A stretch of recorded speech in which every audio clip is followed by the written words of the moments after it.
حضور، بعد از موت انسان کو اس کے اعمال اور ایمان کے مطابق سزا ملتی ہے اور جزا بھی ملتی ہے. جی. اعمال کا تعلق جسم سے ہے اور ایمان کا تعلق روح سے. کیا یہ کیا آپ نے بنایا ہے؟ اعمال کا تعلق جسم سے ہے.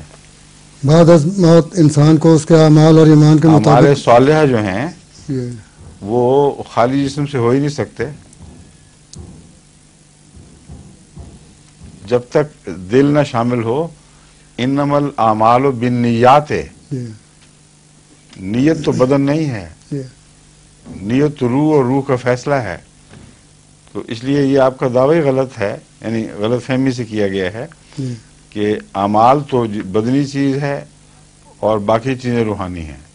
کوئی تفریق ایسی نہیں. یہ ہر عمل میں نیت لازم ہے، اور اگر نیت نہ ہو تو عمل ہے ہی نہیں. وہ کل عدم ہے.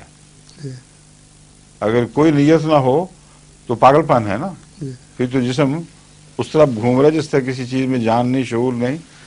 وہ ہوا کے جھونکے اس کو اٹھا کے ادھر لے جائیں ادھر لے جائیں. اس لیے یہ پہلے سوال درست کریں پھر جو سوال کریں.